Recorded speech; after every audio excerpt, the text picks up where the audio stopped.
안녕하세요. 지혜의 숲을 거니는 시간, 깊이 있는 역사와 문화 이야기를 나누는 이곳에 오신 것을 환영합니다. 우리는 어디에서 와서 어디로 가는 걸까요? 삶의 의미는 무엇이며 죽음 너머에는 무엇이 기다리고 있을까요? 이는 동서고금을 막론하고 인류가 던져온 가장 근원적인 질문일 것입니다.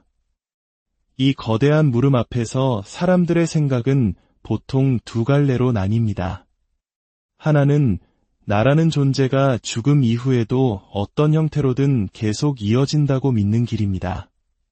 또 다른 하나는 죽음으로 모든 것이 소멸하며 그 후에는 아무것도 없다고 여기는 길입니다. 오늘 우리는 불교 철학의 깊은 통찰을 빌려 이 두 가지 견해가 우리의 삶과 수행에 어떤 영향을 미치는지, 그리고 진정한 깨달음의 스승들은 왜 제자들이 이 두 가지 길의 함정에 빠지는 것을 가장 경계했는지에 대해 이야기 나누어 보고자 합니다. 이 깊은 지혜의 여정을 시작하기에 앞서 잠시 시간을 내어 이 이야기가 더 많은 분들에게 닿을 수 있도록 구독과 좋아요를 눌러주시면 감사하겠습니다. 여러분의 작은 손길이 지혜의 등불을 밝히는데 큰 힘이 됩니다. 여러분의 삶에 늘 평화와 지혜가 함께하기를 기원하며 이제 시작하겠습니다. 옛 선승들은 제자들을 가르칠 때 자신의 높은 경지를 드러내기 위함이 아니라 제자들이 수행의 길에서 자칫 깊은 구덩이에 빠질까 염려하는 마음이 가장 컸다고 합니다. 그 구덩이란 바로 단상의 구덩이, 즉 단견과 상견이라는 양극단의 견해를 말합니다. 먼저 상견이란 무엇일까요? 이는 항상할상 자에서 알 수 있듯 무언가 영원하고 변치 않는 것이 존재한다는 믿음입니다. 특히 나라는 존재, 즉 나의 영혼이나 자아가 육신이 소멸한 뒤에도 사라지지 않고 다음 생으로 이어진다고 믿는 것입니다. 윤회를 믿는 대부분의 사람들이 바로 이 상견에 속합니다. 스님, 제 전생은 무엇이었을까요? 또는 다음 생에 저는 무엇으로 태어날까요?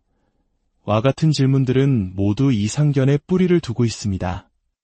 전생의 나와 지금의 나, 그리고 다음 생의 나를 잇는 어떤 불변하는 주체가 있다고 믿기 때문에 가능한 질문인 것이죠. 일반적인 사람들은 대부분 이 상견의 세계관 속에서 살아갑니다. 내가 있고 내가 살아가는 세상이 실제로 존재하며 이 삶의 업보가 다음 생으로 이어진다고 믿습니다. 이러한 상견에 깊이 빠진 사람은 어떻게 살아가게 될까요? 다음 생의 행복을 위해 이번 생을 잘 살아야 한다는 강한 동기를 갖게 됩니다. 선업을 쌓고 복을 지어야만 더 좋은 곳에 태어날 수 있다고 믿기에 누구보다 열심히 노력하며 살아갑니다. 착한 일을 하고 보시를 하며 계율을 지키고 공덕을 쌓으려 했습니다. 언뜻 보면 이것은 매우 바람직한 삶의 태도처럼 보입니다. 하지만 불교의 궁극적인 가르침은 단순히 착한 일을 해서 천상에 태어나는 것을 목표로 삼지 않습니다. 부처님께서는 중생들의 눈높이에 맞춰 처음에는 인과응보의 법칙, 즉 시론, 계론, 생철론을 설하셨습니다. 보시를 하고 계율을 지키면 천상에 태어난다는 이 가르침은 상견에 빠져있는 대부분의 사람들이 이해하기 쉽고 받아들이기 좋은 방편, 즉 일종의 유치원 과정과 같은 가르침이었습니다. 마치 수학을 처음 배우는 아이에게 미적분을 가르칠 수 없어 사치견산부터 가르치는 것과 같습니다. 이 단계에 머물러 있는 사람들은 세상을 좋음과 나쁨으로 나눕니다. 그리고 좋은 것은 취하고 나쁜 것은 버리려 애씁니다. 내 인생을 더 좋게 바꾸어야 하고 가난하다면 부자가 되어야 하며 복이 없다면 복을 쌓아야 한다고 생각합니다. 끊임없이 무언가를 해야 하고 나 자신을 더 나은 존재로 만들어야 한다는 유의조작의 세계에 갇히게 됩니다. 이는 끝없는 노력과 집착을 낳고 그 과정에서 수많은 괴로움이 파생됩니다. 반면 단견은 상견과 정반대의 견해입니다. 끊어질 단 자처럼 죽음과 함께 모든 것이 끝난다고 믿는 것입니다. 나라고 할 만한 영원한 실체는 없으며 육신이 쓰러지면 의식도 함께 사라져 무로 돌아간다고 생각합니다.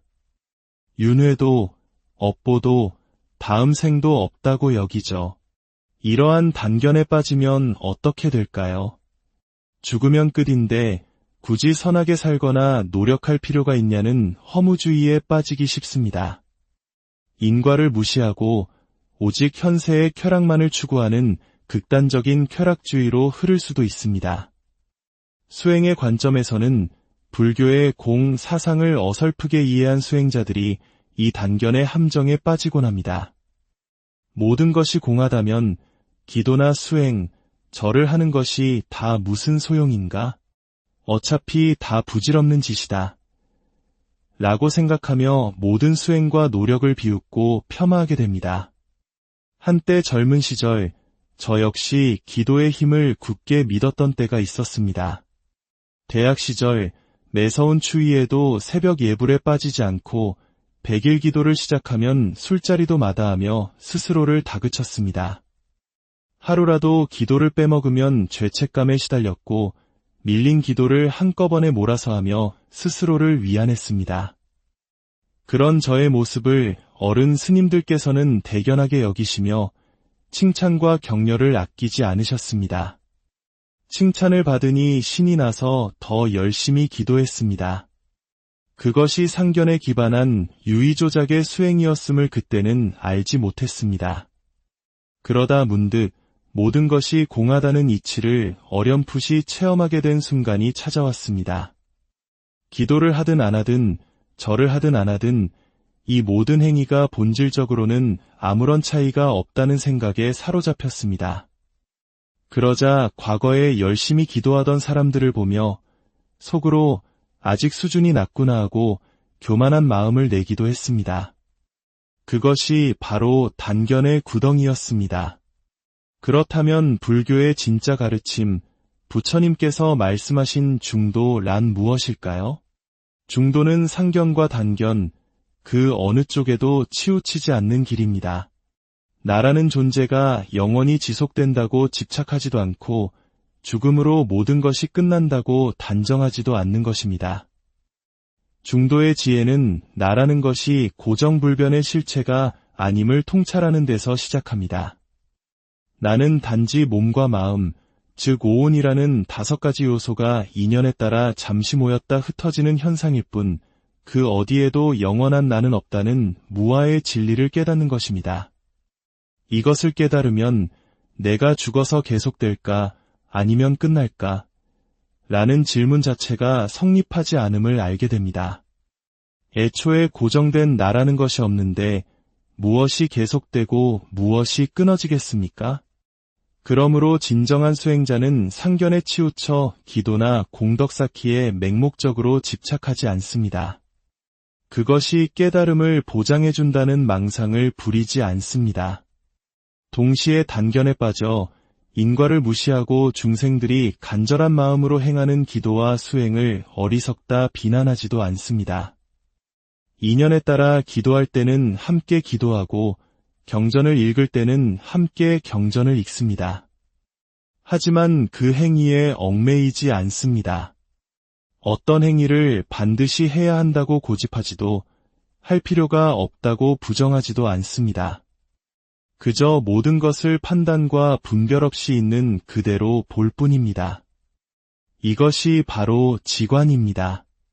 좋다, 나쁘다, 옳다, 그르다 하는 모든 분별심을 멈추고 그저 고요하게 바라보는 것입니다. 이렇게 세상을 바라볼 때 우리는 비로소 좋고 나쁨의 이분법에서 벗어나 모든 존재를 평등하게 볼 수 있습니다. 내 인생을 억지로 바꾸려는 조작을 멈추고 있는 그대로의 나를 온전히 수용하게 됩니다. 중도란 상견과 단견 사이의 어중간한 회색지대가 아닙니다. 혹은 양극단을 버리고 새롭게 붙잡아야 할 또 다른 개념도 아닙니다. 중도를 취한다고 생각하는 순간 그것은 이미 중도가 아닙니다. 중도는 내세울 만한 실체가 없습니다. 양극단에 치우치지만 않으면, 분별하지만 않으면 언제나 드러나 있는 것이 바로 법이고 진리이며 중도입니다. 우리의 마음은 늘 상견 아니면 단견으로 치우치기 쉽습니다. 세속적인 욕망에 휩쓸릴 때는 상견에 빠져 더 많은 것을 성취하고 가지려 애쓰고, 모든 것이 허무하게 느껴질 때는 단견에 빠져 삶의 의미를 놓아버리기도 합니다. 이 공부의 핵심은 어떻게 하라는 지침을 따르는 것이 아닙니다. 무엇을 해야 할지, 어떤 길이 옳은지 정답을 찾는 것이 아닙니다. 그저 모든 분별과 판단을 내려놓고 지금 이 순간 저절로 보고 저절로 듣고 있는 이 생생한 자리를 자각하는 것입니다. 애쓰지 않아도 저절로 그러한 이 자리에 무슨 노력이 필요하겠습니까? 결국 삶이라는 여정은 무엇이 되기 위한 투쟁이 아니라 있는 그대로의 나를 발견하는 과정일지도 모릅니다. 영원히 존재한다는 집착과 모든 것이 끝난다는 허무함, 그 양 극단을 떠나 분별의 소음을 멈추고 고요히 바라볼 때 우리는 비로소 진정한 자유와 만날 수 있습니다. 오늘의 이야기가 여러분의 마음에 잔잔한 파문을 일으키고 삶을 더 깊이 성찰하는 계기가 되었기를 바랍니다.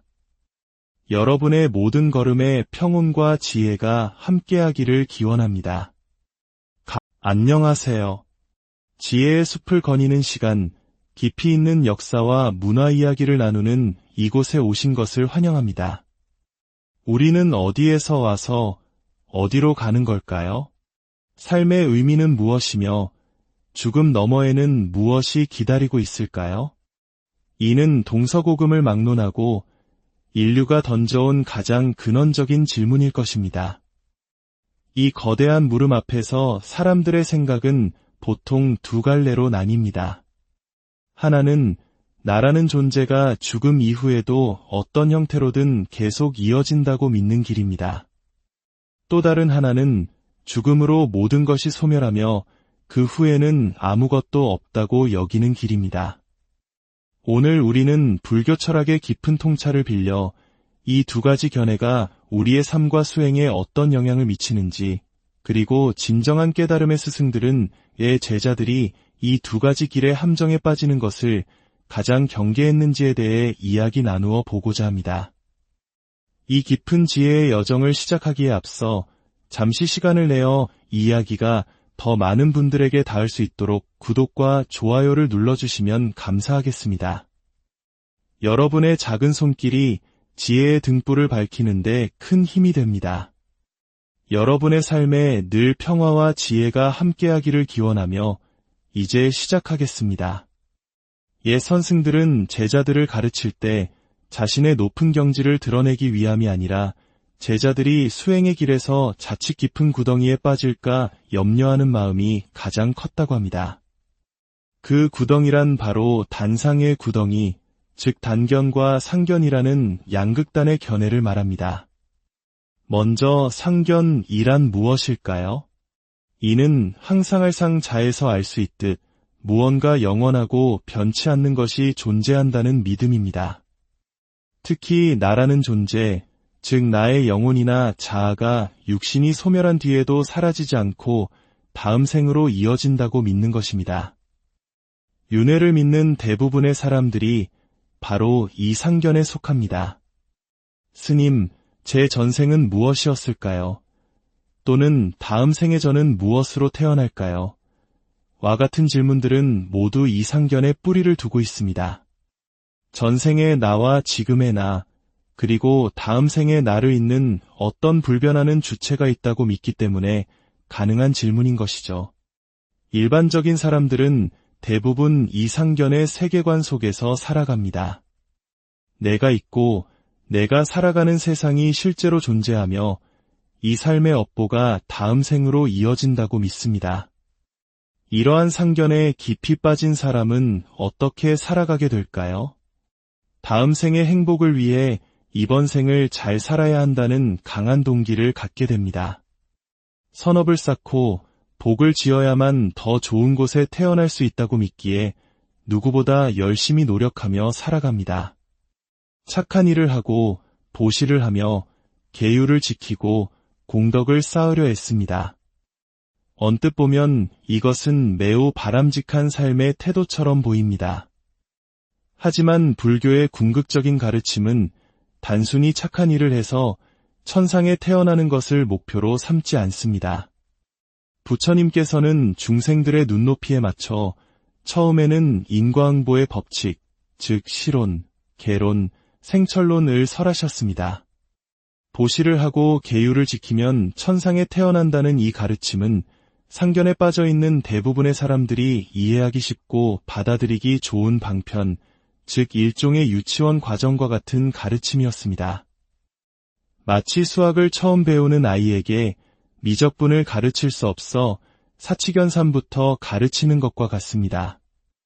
이 단계에 머물러 있는 사람들은 세상을 좋음과 나쁨으로 나눕니다.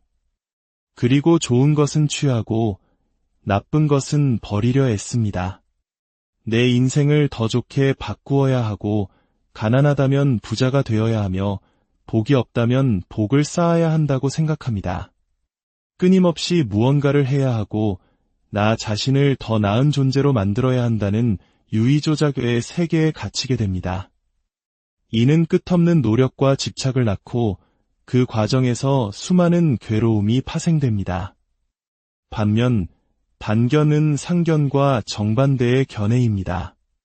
끊어질 단 자처럼 죽음과 함께 모든 것이 끝난다고 믿는 것입니다.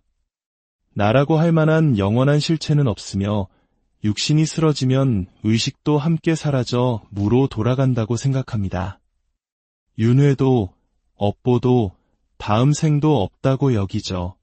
이러한 단견에 빠지면 어떻게 될까요? 죽으면 끝인데 굳이 선하게 살거나 노력할 필요가 있냐는 허무주의에 빠지기 쉽습니다. 인과를 무시하고 오직 현세의 쾌락만을 추구하는 극단적인 쾌락주의로 흐를 수도 있습니다. 수행의 관점에서는 불교의 공 사상을 어설프게 이해한 수행자들이 이 단견의 함정에 빠지곤 합니다. 모든 것이 공하다면 기도나 수행, 절을 하는 것이 다 무슨 소용인가? 어차피 다 부질없는 짓이다. 라고 생각하며 모든 수행과 노력을 비웃고 폄하하게 됩니다. 한때 젊은 시절 저 역시 기도의 힘을 굳게 믿었던 때가 있었습니다. 대학 시절 매서운 추위에도 새벽 예불에 빠지지 않고 100일 기도를 시작하면 술자리도 마다하며 스스로를 다그쳤습니다. 하루라도 기도를 빼먹으면 죄책감에 시달렸고 밀린 기도를 한꺼번에 몰아서 하며 스스로를 위안했습니다. 그런 저의 모습을 어른 스님들께서는 대견하게 여기시며 칭찬과 격려를 아끼지 않으셨습니다. 칭찬을 받으니 신이 나서 더 열심히 기도했습니다. 그것이 상견에 기반한 유의조작의 수행이었음을 그때는 알지 못했습니다. 그러다 문득 모든 것이 공하다는 이치를 어렴풋이 체험하게 된 순간이 찾아왔습니다. 기도를 하든 안 하든 절을 하든 안 하든 이 모든 행위가 본질적으로는 아무런 차이가 없다는 생각에 사로잡혔습니다. 그러자 과거에 열심히 기도하던 사람들을 보며 속으로 아직 수준이 낮구나 하고 교만한 마음을 내기도 했습니다. 그것이 바로 단견의 구덩이였습니다. 그렇다면 불교의 진짜 가르침, 부처님께서 말씀하신 중도란 무엇일까요? 중도는 상견과 단견, 그 어느 쪽에도 치우치지 않는 길입니다. 나라는 존재가 영원히 지속된다고 집착하지도 않고 죽음으로 모든 것이 끝난다고 단정하지도 않는 것입니다. 중도의 지혜는 나라는 것이 고정불변의 실체가 아님을 통찰하는 데서 시작합니다. 나는 단지 몸과 마음, 즉 오온이라는 5가지 요소가 인연에 따라 잠시 모였다 흩어지는 현상일 뿐 그 어디에도 영원한 나는 없다는 무아의 진리를 깨닫는 것입니다. 이것을 깨달으면 내가 죽어서 계속될까 아니면 끝날까? 라는 질문 자체가 성립하지 않음을 알게 됩니다. 애초에 고정된 나라는 것이 없는데 무엇이 계속되고 무엇이 끊어지겠습니까? 그러므로 진정한 수행자는 상견에 치우쳐 기도나 공덕 쌓기에 맹목적으로 집착하지 않습니다. 그것이 깨달음을 보장해준다는 망상을 부리지 않습니다. 동시에 단견에 빠져 인과를 무시하고 중생들이 간절한 마음으로 행하는 기도와 수행을 어리석다 비난하지도 않습니다. 인연에 따라 기도할 때는 함께 기도하고 경전을 읽을 때는 함께 경전을 읽습니다. 하지만 그 행위에 얽매이지 않습니다. 어떤 행위를 반드시 해야 한다고 고집하지도 할 필요가 없다고 부정하지도 않습니다. 그저 모든 것을 판단과 분별 없이 있는 그대로 볼 뿐입니다. 이것이 바로 지관입니다. 좋다, 나쁘다, 옳다, 그르다 하는 모든 분별심을 멈추고 그저 고요하게 바라보는 것입니다. 이렇게 세상을 바라볼 때 우리는 비로소 좋고 나쁨의 이분법에서 벗어나 모든 존재를 평등하게 볼 수 있습니다. 내 인생을 억지로 바꾸려는 조작을 멈추고 있는 그대로의 나를 온전히 수용하게 됩니다. 중도란 상견과 단견 사이의 어중간한 회색지대가 아닙니다. 혹은 양극단을 버리고 새롭게 붙잡아야 할 또 다른 개념도 아닙니다. 중도를 취한다고 생각하는 순간 그것은 이미 중도가 아닙니다. 중도는 내세울 만한 실체가 없습니다. 양극단에 치우치지만 않으면, 분별하지만 않으면 언제나 드러나 있는 것이 바로 법이고 진리이며 중도입니다. 우리의 마음은 늘 상견 아니면 단견으로 치우치기 쉽습니다. 세속적인 욕망에 휩쓸릴 때는 상견에 빠져 더 많은 것을 성취하고 가지려 애쓰고 모든 것이 허무하게 느껴질 때는 단견에 빠져 삶의 의미를 놓아버리기도 합니다. 이 공부의 핵심은 어떻게 하라는 지침을 따르는 것이 아닙니다. 무엇을 해야 할지, 어떤 길이 옳은지 정답을 찾는 것이 아닙니다. 그저 모든 분별과 판단을 내려놓고 지금 이 순간 저절로 보고 저절로 듣고 있는 이 생생한 자리를 자각하는 것입니다. 애쓰지 않아도 저절로 그러한 이 자리에 무슨 노력이 필요하겠습니까? 결국 삶이라는 여정은 무엇이 되기 위한 투쟁이 아니라 있는 그대로의 나를 발견하는 과정일지도 모릅니다. 영원히 존재한다는 집착과 모든 것이 끝난다는 허무함, 그 양 극단을 떠나 분별의 소음을 멈추고 고요히 바라볼 때 우리는 비로소 진정한 자유와 만날 수 있습니다. 오늘의 이야기가 여러분의 마음에 잔잔한 파문을 일으키고 삶을 더 깊이 성찰하는 계기가 되었기를 바랍니다. 여러분의 모든 걸음에 평온과 지혜가 함께하기를 기원합니다. 안녕하세요. 지혜의 숲을 거니는 시간, 깊이 있는 역사와 문화 이야기를 나누는 이곳에 오신 것을 환영합니다. 우리는 어디에서 와서 어디로 가는 걸까요? 삶의 의미는 무엇이며 죽음 너머에는 무엇이 기다리고 있을까요? 이는 동서고금을 막론하고 인류가 던져온 가장 근원적인 질문일 것입니다. 이 거대한 물음 앞에서 사람들의 생각은 보통 두 갈래로 나뉩니다. 하나는 나라는 존재가 죽음 이후에도 어떤 형태로든 계속 이어진다고 믿는 길입니다. 또 다른 하나는 죽음으로 모든 것이 소멸하며 그 후에는 아무것도 없다고 여기는 길입니다. 오늘 우리는 불교 철학의 깊은 통찰을 빌려 이 두 가지 견해가 우리의 삶과 수행에 어떤 영향을 미치는지, 그리고 진정한 깨달음의 스승들은 의 제자들이 이 두 가지 길의 함정에 빠지는 것을 가장 경계했는지에 대해 이야기 나누어 보고자 합니다. 이 깊은 지혜의 여정을 시작하기에 앞서 잠시 시간을 내어 이 이야기가 더 많은 분들에게 닿을 수 있도록 구독과 좋아요를 눌러주시면 감사하겠습니다. 여러분의 작은 손길이 지혜의 등불을 밝히는데 큰 힘이 됩니다. 여러분의 삶에 늘 평화와 지혜가 함께하기를 기원하며 이제 시작하겠습니다. 옛 선승들은 제자들을 가르칠 때 자신의 높은 경지를 드러내기 위함이 아니라 제자들이 수행의 길에서 자칫 깊은 구덩이에 빠질까 염려하는 마음이 가장 컸다고 합니다. 그 구덩이란 바로 단상의 구덩이, 즉 단견과 상견이라는 양극단의 견해를 말합니다. 먼저 상견이란 무엇일까요? 이는 항상할상 자에서 알 수 있듯 무언가 영원하고 변치 않는 것이 존재한다는 믿음입니다. 특히 나라는 존재, 즉 나의 영혼이나 자아가 육신이 소멸한 뒤에도 사라지지 않고 다음 생으로 이어진다고 믿는 것입니다. 윤회를 믿는 대부분의 사람들이 바로 이 상견에 속합니다. 스님, 제 전생은 무엇이었을까요? 또는 다음 생에 저는 무엇으로 태어날까요? 와 같은 질문들은 모두 이 상견에 뿌리를 두고 있습니다. 전생의 나와 지금의 나, 그리고 다음 생의 나를 잇는 어떤 불변하는 주체가 있다고 믿기 때문에 가능한 질문인 것이죠. 일반적인 사람들은 대부분 이 상견의 세계관 속에서 살아갑니다. 내가 있고 내가 살아가는 세상이 실제로 존재하며 이 삶의 업보가 다음 생으로 이어진다고 믿습니다. 이러한 상견에 깊이 빠진 사람은 어떻게 살아가게 될까요? 다음 생의 행복을 위해 이번 생을 잘 살아야 한다는 강한 동기를 갖게 됩니다. 선업을 쌓고 복을 지어야만 더 좋은 곳에 태어날 수 있다고 믿기에 누구보다 열심히 노력하며 살아갑니다. 착한 일을 하고 보시를 하며 계율을 지키고 공덕을 쌓으려 애씁니다. 언뜻 보면 이것은 매우 바람직한 삶의 태도처럼 보입니다.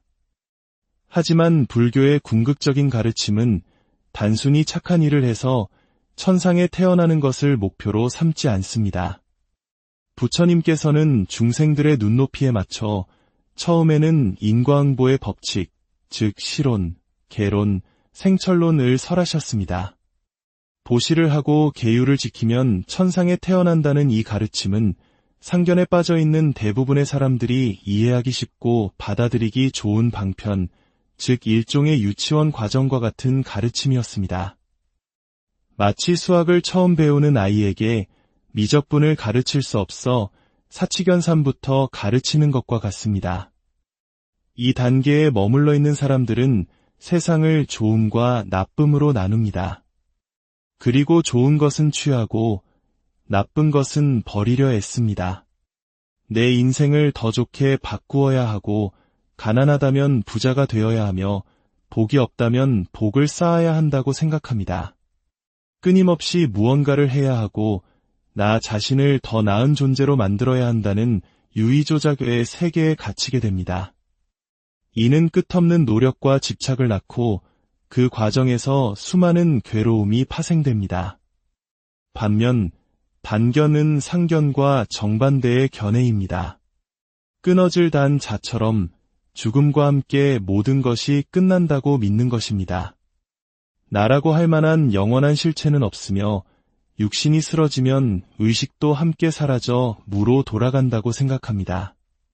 윤회도 업보도 다음 생도 없다고 여기죠. 이러한 단견에 빠지면 어떻게 될까요? 죽으면 끝인데 굳이 선하게 살거나 노력할 필요가 있냐는 허무주의에 빠지기 쉽습니다. 인과를 무시하고 오직 현세의 쾌락만을 추구하는 극단적인 쾌락주의로 흐를 수도 있습니다. 수행의 관점에서는 불교의 공 사상을 어설프게 이해한 수행자들이 이 단견의 함정에 빠지곤 합니다. 모든 것이 공하다면 기도나 수행, 절을 하는 것이 다 무슨 소용인가? 어차피 다 부질없는 짓이다. 라고 생각하며 모든 수행과 노력을 비웃고 폄하하게 됩니다. 한때 젊은 시절 저 역시 기도의 힘을 굳게 믿었던 때가 있었습니다. 대학 시절 매서운 추위에도 새벽 예불에 빠지지 않고 100일 기도를 시작하면 술자리도 마다하며 스스로를 다그쳤습니다. 하루라도 기도를 빼먹으면 죄책감에 시달렸고 밀린 기도를 한꺼번에 몰아서 하며 스스로를 위안했습니다.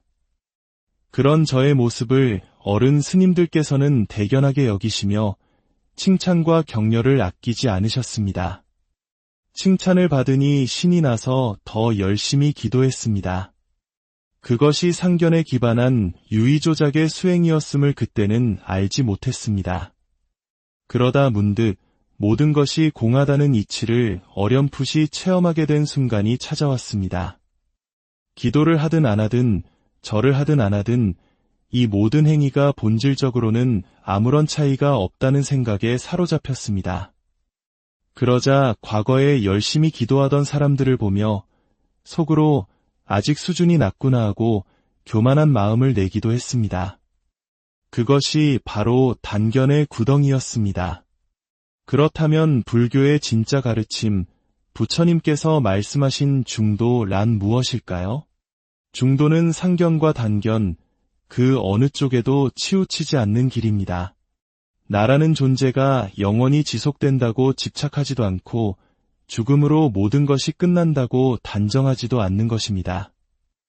중도의 지혜는 나라는 것이 고정불변의 실체가 아님을 통찰하는 데서 시작합니다. 나는 단지 몸과 마음, 즉 오온이라는 5가지 요소가 인연에 따라 잠시 모였다 흩어지는 현상일 뿐 그 어디에도 영원한 나는 없다는 무아의 진리를 깨닫는 것입니다. 이것을 깨달으면 내가 죽어서 계속될까 아니면 끝날까?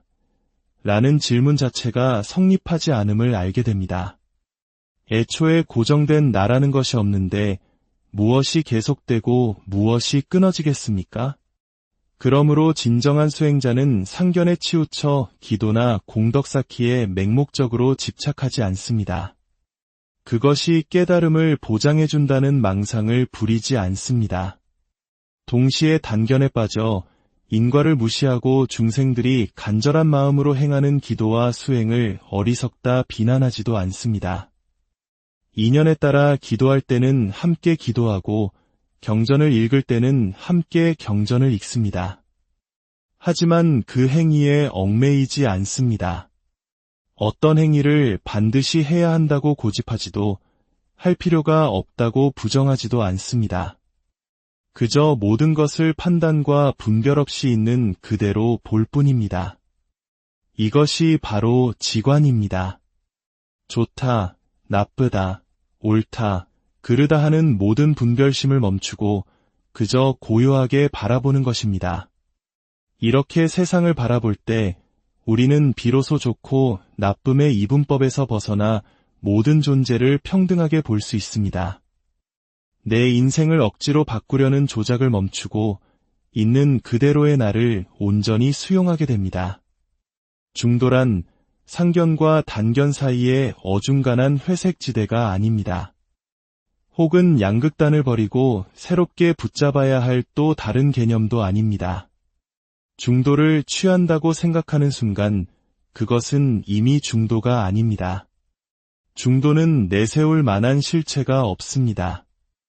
양극단에 치우치지만 않으면, 분별하지만 않으면 언제나 드러나 있는 것이 바로 법이고 진리이며 중도입니다.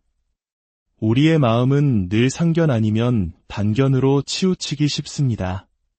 세속적인 욕망에 휩쓸릴 때는 상견에 빠져 더 많은 것을 성취하고 가지려 애쓰고 모든 것이 허무하게 느껴질 때는 단견에 빠져 삶의 의미를 놓아버리기도 합니다. 이 공부의 핵심은 어떻게 하라는 지침을 따르는 것이 아닙니다. 무엇을 해야 할지, 어떤 길이 옳은지 정답을 찾는 것이 아닙니다.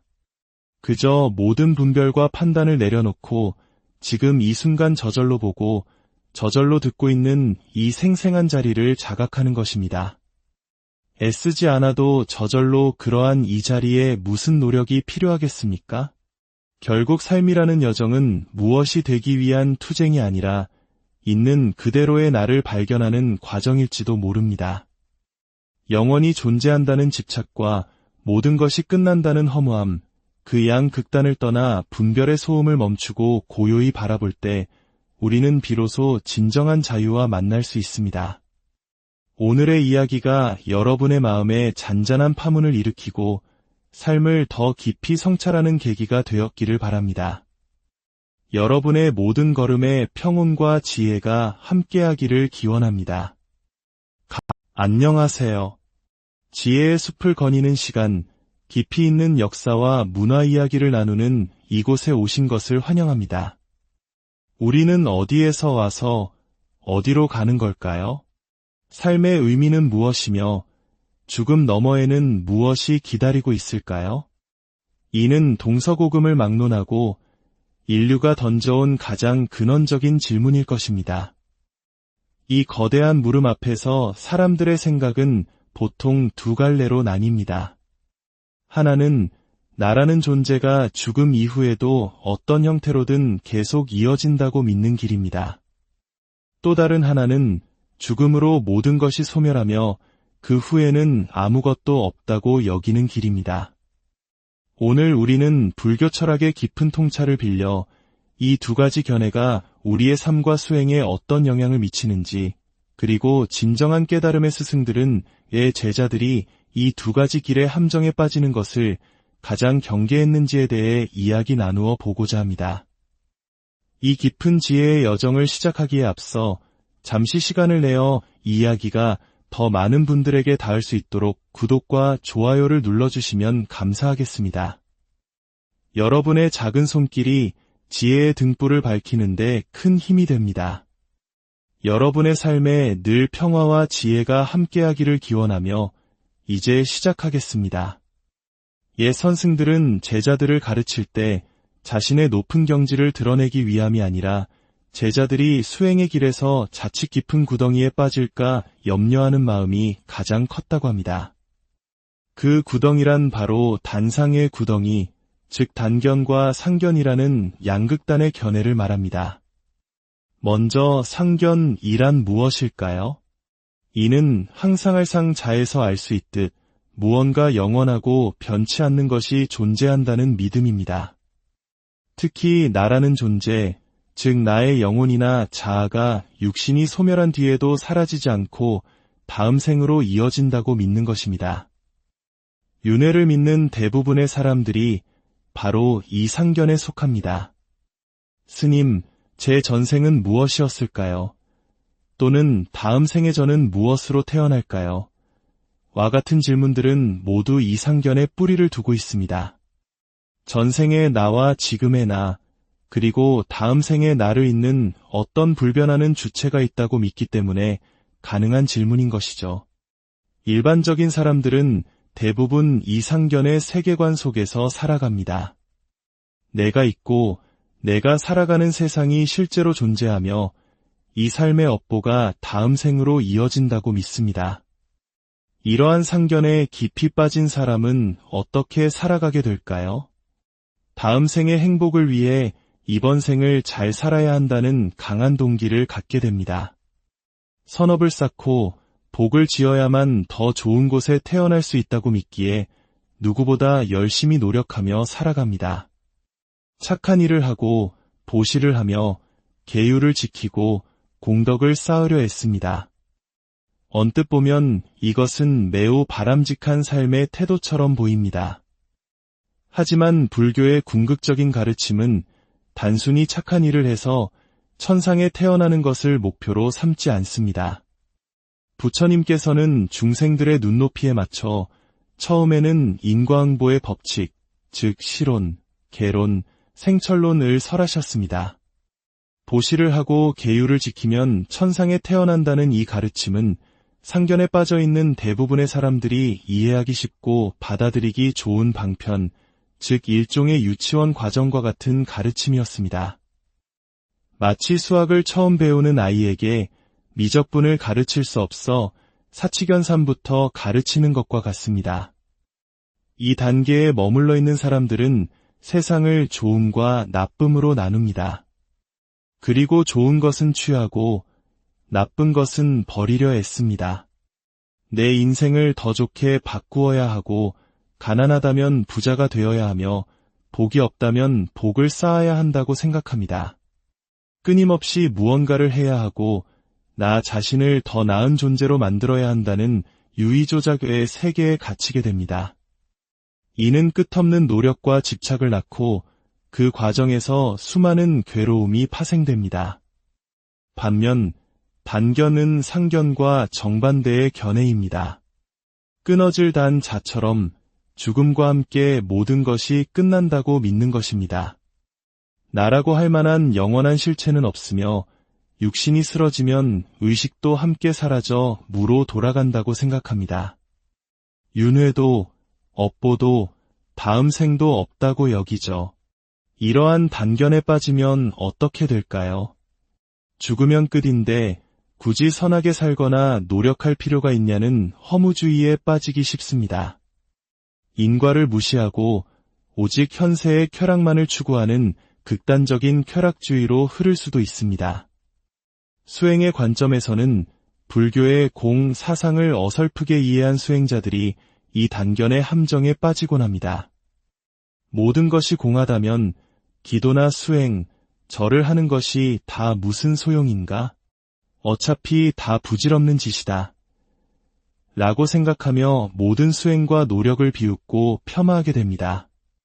한때 젊은 시절 저 역시 기도의 힘을 굳게 믿었던 때가 있었습니다. 대학 시절 매서운 추위에도 새벽 예불에 빠지지 않고 100일 기도를 시작하면 술자리도 마다하며 스스로를 다그쳤습니다. 하루라도 기도를 빼먹으면 죄책감에 시달렸고 밀린 기도를 한꺼번에 몰아서 하며 스스로를 위안했습니다. 그런 저의 모습을 어른 스님들께서는 대견하게 여기시며 칭찬과 격려를 아끼지 않으셨습니다. 칭찬을 받으니 신이 나서 더 열심히 기도했습니다. 그것이 상견에 기반한 유의조작의 수행이었음을 그때는 알지 못했습니다. 그러다 문득 모든 것이 공하다는 이치를 어렴풋이 체험하게 된 순간이 찾아왔습니다. 기도를 하든 안 하든 절을 하든 안 하든 이 모든 행위가 본질적으로는 아무런 차이가 없다는 생각에 사로잡혔습니다.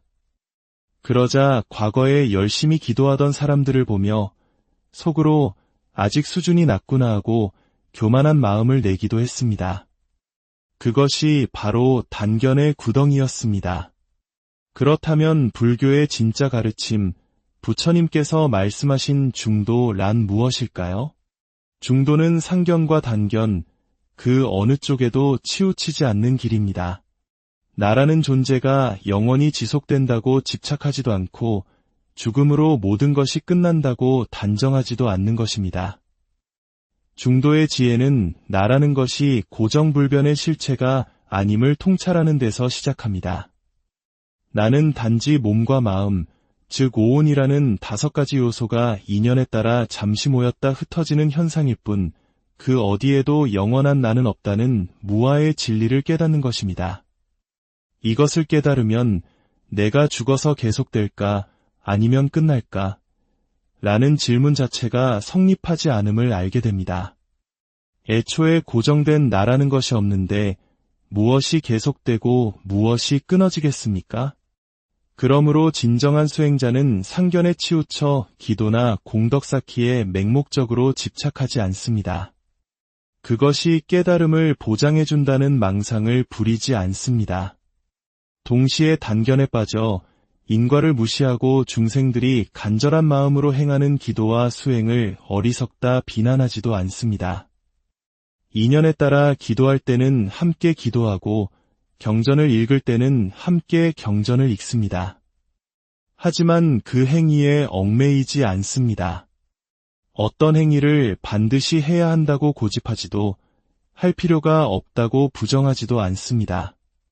그저 모든 것을 판단과 분별 없이 있는 그대로 볼 뿐입니다. 이것이 바로 지관입니다. 좋다, 나쁘다, 옳다, 그르다 하는 모든 분별심을 멈추고 그저 고요하게 바라보는 것입니다. 이렇게 세상을 바라볼 때 우리는 비로소 좋고 나쁨의 이분법에서 벗어나 모든 존재를 평등하게 볼 수 있습니다. 내 인생을 억지로 바꾸려는 조작을 멈추고 있는 그대로의 나를 온전히 수용하게 됩니다. 중도란 상견과 단견 사이의 어중간한 회색지대가 아닙니다. 혹은 양극단을 버리고 새롭게 붙잡아야 할 또 다른 개념도 아닙니다. 중도를 취한다고 생각하는 순간 그것은 이미 중도가 아닙니다. 중도는 내세울 만한 실체가 없습니다. 양극단에 치우치지만 않으면, 분별하지만 않으면 언제나 드러나 있는 것이 바로 법이고 진리이며 중도입니다. 우리의 마음은 늘 상견 아니면 단견으로 치우치기 쉽습니다. 세속적인 욕망에 휩쓸릴 때는 상견에 빠져 더 많은 것을 성취하고 가지려 애쓰고, 모든 것이 허무하게 느껴질 때는 단견에 빠져 삶의 의미를 놓아버리기도 합니다. 이 공부의 핵심은 어떻게 하라는 지침을 따르는 것이 아닙니다.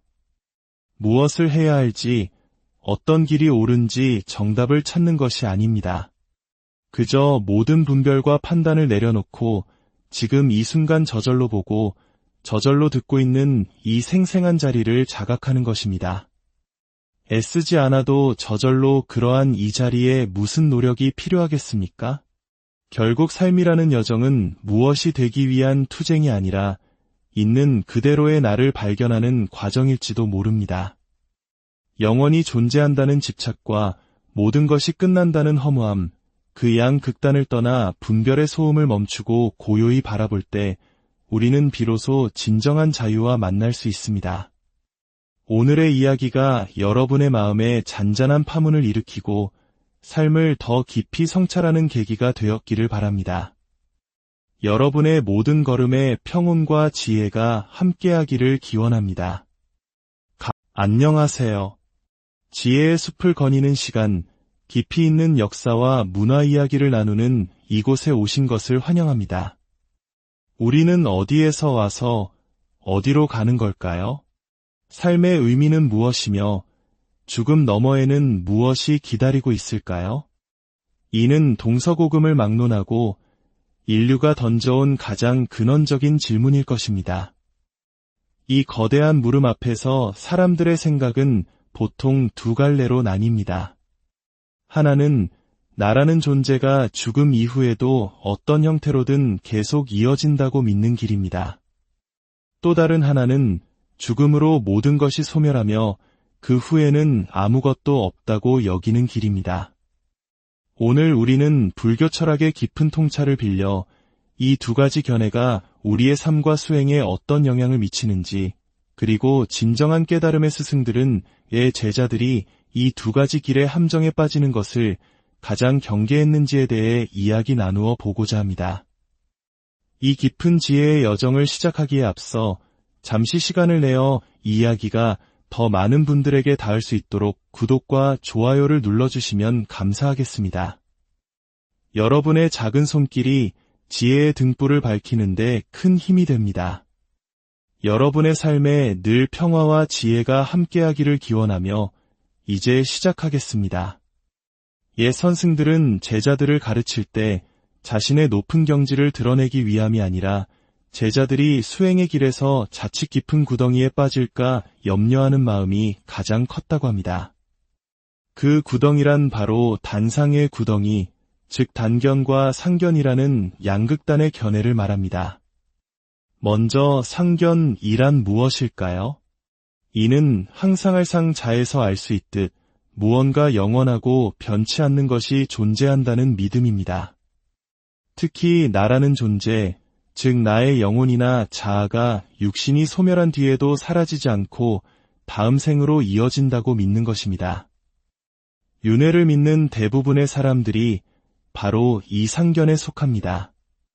스님, 제 전생은 무엇이었을까요? 또는 다음 생에 저는 무엇으로 태어날까요? 와 같은 질문들은 모두 이 상견에 뿌리를 두고 있습니다. 전생의 나와 지금의 나, 그리고 다음 생의 나를 잇는 어떤 불변하는 주체가 있다고 믿기 때문에 가능한 질문인 것이죠.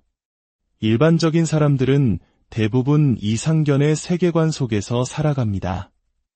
내가 있고 내가 살아가는 세상이 실제로 존재하며 이 삶의 업보가 다음 생으로 이어진다고 믿습니다. 이러한 상견에 깊이 빠진 사람은 어떻게 살아가게 될까요?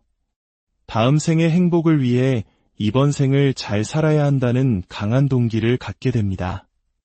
선업을 쌓고 복을 지어야만 더 좋은 곳에 태어날 수 있다고 믿기에 누구보다 열심히 노력하며 살아갑니다. 착한 일을 하고 보시를 하며 계율을 지키고 공덕을 쌓으려 했습니다. 언뜻 보면 이것은 매우 바람직한 삶의 태도처럼 보입니다. 하지만 불교의 궁극적인 가르침은 단순히 착한 일을 해서 천상에 태어나는 것을 목표로 삼지 않습니다. 부처님께서는 중생들의 눈높이에 맞춰 처음에는 인과응보의 법칙, 즉 시론, 계론, 생철론을 설하셨습니다. 보시를 하고 계율을 지키면 천상에 태어난다는 이 가르침은 상견에 빠져있는 대부분의 사람들이 이해하기 쉽고 받아들이기 좋은 방편, 즉 일종의 유치원 과정과 같은 가르침이었습니다. 마치 수학을 처음 배우는 아이에게 미적분을 가르칠 수 없어 사칙연산부터 가르치는 것과 같습니다. 이 단계에 머물러 있는 사람들은 세상을 좋음과 나쁨으로 나눕니다. 그리고 좋은 것은 취하고 나쁜 것은 버리려 애씁니다. 내 인생을 더 좋게 바꾸어야 하고 가난하다면 부자가 되어야 하며 복이 없다면 복을 쌓아야 한다고 생각합니다. 끊임없이 무언가를 해야 하고 나 자신을 더 나은 존재로 만들어야 한다는 유의조작의 세계에 갇히게 됩니다. 이는 끝없는 노력과 집착을 낳고 그 과정에서 수많은 괴로움이 파생됩니다. 반면 단견은 상견과 정반대의 견해입니다. 끊어질 단 자처럼 죽음과 함께 모든 것이 끝난다고 믿는 것입니다. 나라고 할 만한 영원한 실체는 없으며 육신이 쓰러지면 의식도 함께 사라져 무로 돌아간다고 생각합니다. 윤회도 업보도 다음 생도 없다고 여기죠. 이러한 단견에 빠지면 어떻게 될까요? 죽으면 끝인데 굳이 선하게 살거나 노력할 필요가 있냐는 허무주의에 빠지기 쉽습니다. 인과를 무시하고 오직 현세의 쾌락만을 추구하는 극단적인 쾌락주의로 흐를 수도 있습니다. 수행의 관점에서는 불교의 공 사상을 어설프게 이해한 수행자들이 이 단견의 함정에 빠지곤 합니다. 모든 것이 공하다면 기도나 수행, 절을 하는 것이 다 무슨 소용인가? 어차피 다 부질없는 짓이다. 라고 생각하며 모든 수행과 노력을 비웃고 폄하하게 됩니다. 한때 젊은 시절 저 역시 기도의 힘을 굳게 믿었던 때가 있었습니다. 대학 시절 매서운 추위에도 새벽 예불에 빠지지 않고 100일 기도를 시작하면 술자리도 마다하며 스스로를 다그쳤습니다. 하루라도 기도를 빼먹으면 죄책감에 시달렸고 밀린 기도를 한꺼번에 몰아서 하며 스스로를 위안했습니다. 그런 저의 모습을 어른 스님들께서는 대견하게 여기시며 칭찬과 격려를 아끼지 않으셨습니다. 칭찬을 받으니 신이 나서 더 열심히 기도했습니다. 그것이 상견에 기반한 유의조작의 수행이었음을 그때는 알지 못했습니다. 그러다 문득 모든 것이 공하다는 이치를 어렴풋이 체험하게 된 순간이 찾아왔습니다. 기도를 하든 안 하든 절을 하든 안 하든 이 모든 행위가 본질적으로는 아무런 차이가 없다는 생각에 사로잡혔습니다. 그러자 과거에 열심히 기도하던 사람들을 보며 속으로 아직 수준이 낮구나 하고 교만한 마음을 내기도 했습니다. 그것이 바로 단견의 구덩이였습니다.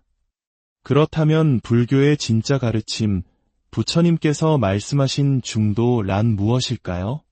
중도는 상견과 단견, 그 어느 쪽에도 치우치지 않는 길입니다. 나라는 존재가 영원히 지속된다고 집착하지도 않고 죽음으로 모든 것이 끝난다고 단정하지도 않는 것입니다. 중도의 지혜는 나라는 것이 고정불변의 실체가 아님을 통찰하는 데서 시작합니다. 나는 단지 몸과 마음, 즉 오온이라는 5가지 요소가 인연에 따라 잠시 모였다 흩어지는 현상일 뿐 그 어디에도 영원한 나는 없다는 무아의 진리를 깨닫는 것입니다. 이것을 깨달으면 내가 죽어서 계속될까 아니면 끝날까? 라는 질문 자체가 성립하지 않음을 알게 됩니다. 애초에 고정된 나라는 것이 없는데 무엇이 계속되고 무엇이 끊어지겠습니까? 그러므로 진정한 수행자는 상견에 치우쳐 기도나 공덕 쌓기에 맹목적으로 집착하지 않습니다. 그것이 깨달음을 보장해준다는 망상을 부리지 않습니다. 동시에 단견에 빠져 인과를 무시하고 중생들이 간절한 마음으로 행하는 기도와 수행을 어리석다 비난하지도 않습니다. 인연에 따라 기도할 때는 함께 기도하고 경전을 읽을 때는 함께 경전을 읽습니다. 하지만 그 행위에 얽매이지 않습니다. 어떤 행위를 반드시 해야 한다고 고집하지도 할 필요가 없다고 부정하지도 않습니다. 그저 모든 것을 판단과 분별 없이 있는 그대로 볼 뿐입니다. 이것이 바로 지관입니다. 좋다, 나쁘다, 옳다, 그르다 하는 모든 분별심을 멈추고 그저 고요하게 바라보는 것입니다. 이렇게 세상을 바라볼 때 우리는 비로소 좋고 나쁨의 이분법에서 벗어나 모든 존재를 평등하게 볼 수 있습니다. 내 인생을 억지로 바꾸려는 조작을 멈추고 있는 그대로의 나를 온전히 수용하게 됩니다. 중도란 상견과 단견 사이의 어중간한 회색지대가 아닙니다. 혹은 양극단을 버리고 새롭게 붙잡아야 할 또 다른 개념도 아닙니다. 중도를 취한다고 생각하는 순간 그것은 이미 중도가 아닙니다. 중도는 내세울 만한 실체가 없습니다. 양극단에 치우치지만 않으면, 분별하지만 않으면 언제나 드러나 있는 것이 바로 법이고 진리이며 중도입니다. 우리의 마음은 늘 상견 아니면 단견으로 치우치기 쉽습니다. 세속적인 욕망에 휩쓸릴 때는 상견에 빠져 더 많은 것을 성취하고 가지려 애쓰고 모든 것이 허무하게 느껴질 때는 단견에 빠져 삶의 의미를 놓아버리기도 합니다. 이 공부의 핵심은 어떻게 하라는 지침을 따르는 것이 아닙니다. 무엇을 해야 할지, 어떤 길이 옳은지 정답을 찾는 것이 아닙니다. 그저 모든 분별과 판단을 내려놓고 지금 이 순간 저절로 보고 저절로 듣고 있는 이 생생한 자리를 자각하는 것입니다. 애쓰지 않아도 저절로 그러한 이 자리에 무슨 노력이 필요하겠습니까? 결국 삶이라는 여정은 무엇이 되기 위한 투쟁이 아니라 있는 그대로의 나를 발견하는 과정일지도 모릅니다. 영원히 존재한다는 집착과 모든 것이 끝난다는 허무함, 그 양 극단을 떠나 분별의 소음을 멈추고 고요히 바라볼 때 우리는 비로소 진정한 자유와 만날 수 있습니다. 오늘의 이야기가 여러분의 마음에 잔잔한 파문을 일으키고 삶을 더 깊이 성찰하는 계기가 되었기를 바랍니다. 여러분의 모든 걸음에 평온과 지혜가 함께하기를 기원합니다. 안녕하세요. 지혜의 숲을 거니는 시간, 깊이 있는 역사와 문화 이야기를 나누는 이곳에 오신 것을 환영합니다. 우리는 어디에서 와서 어디로 가는 걸까요? 삶의 의미는 무엇이며 죽음 너머에는 무엇이 기다리고 있을까요? 이는 동서고금을 막론하고 인류가 던져온 가장 근원적인 질문일 것입니다. 이 거대한 물음 앞에서 사람들의 생각은 보통 두 갈래로 나뉩니다. 하나는 나라는 존재가 죽음 이후에도 어떤 형태로든 계속 이어진다고 믿는 길입니다. 또 다른 하나는 죽음으로 모든 것이 소멸하며 그 후에는 아무것도 없다고 여기는 길입니다. 오늘 우리는 불교 철학의 깊은 통찰을 빌려 이 두 가지 견해가 우리의 삶과 수행에 어떤 영향을 미치는지, 그리고 진정한 깨달음의 스승들은 의 제자들이 이 두 가지 길의 함정에 빠지는 것을 가장 경계했는지에 대해 이야기 나누어 보고자 합니다. 이 깊은 지혜의 여정을 시작하기에 앞서 잠시 시간을 내어 이 이야기가 더 많은 분들에게 닿을 수 있도록 구독과 좋아요를 눌러주시면 감사하겠습니다. 여러분의 작은 손길이 지혜의 등불을 밝히는데 큰 힘이 됩니다. 여러분의 삶에 늘 평화와 지혜가 함께하기를 기원하며 이제 시작하겠습니다. 옛 선승들은 제자들을 가르칠 때 자신의 높은 경지를 드러내기 위함이 아니라 제자들이 수행의 길에서 자칫 깊은 구덩이에 빠질까 염려하는 마음이 가장 컸다고 합니다. 그 구덩이란 바로 단상의 구덩이, 즉 단견과 상견이라는 양극단의 견해를 말합니다.